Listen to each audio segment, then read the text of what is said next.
Adidas is now the latest company to drop Kanye West over his anti-Semitic remarks.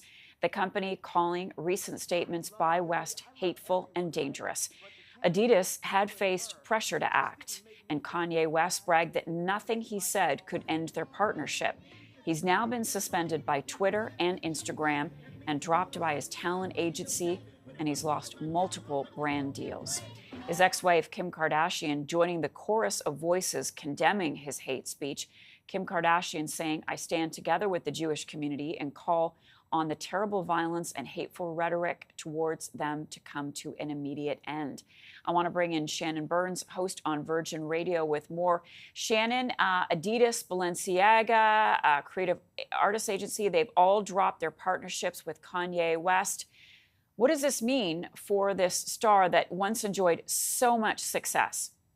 Yeah, it means that it's great to see that so many people are on board and supporting Jewish people, because Kanye West, his remarks, his anti-Semitic comments that he made on Twitter were very unacceptable. And the public had been calling on a lot of these companies to cut ties with Kanye for the last couple of weeks. He wore a White Lives Matter shirt at a fashion show of his in Paris just a few weeks ago.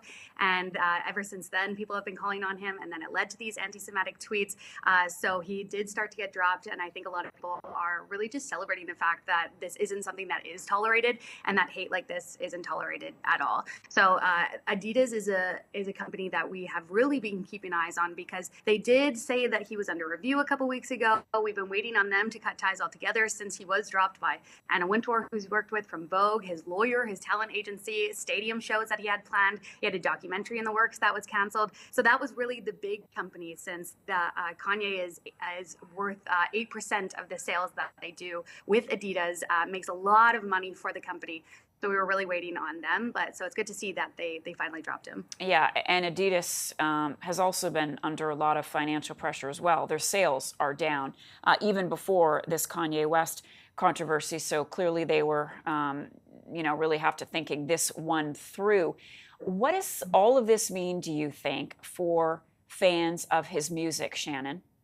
Yeah, so far with all these drops as well, we have seen a decline in his streams and his music sales, which is good to hear, because sometimes in situations like this, artist music, you'll see that their streaming goes up just because they are talked about so much in the media. More people end up listening to them. We saw that with Morgan Wallen after he said racial slurs. His music streams had never been higher than they were after that. So it is good to see that Kanye's music streaming has gone down. I think a lot of people, myself included, I was always a big fan of Kanye up until a couple of years ago when he started to be problematic. But it's good to see that a lot of fans who have tolerated him up until this point are now no longer able to support him and are openly speaking against him. Well, some people, Shannon, are going to say this is cancel culture. Others are speculating, is this the beginning of the end for Kanye West's popularity? What do you think? Yeah, I think it's been years in the making, really. He has said problematic things for years now, and he has yet to be canceled. But I think for a lot of people, this is kind of the thing that has done it. This is the straw that broke the camel's back. So I don't think that this is even a matter of cancel culture when it reaches this point. It's more of a human rights issue and looking at hate speech. And when you go against a certain group of people, it's not something that can be tolerated. So it's not really about him being canceled, more of just standing up for the people that we want to support rather than the person that we don't.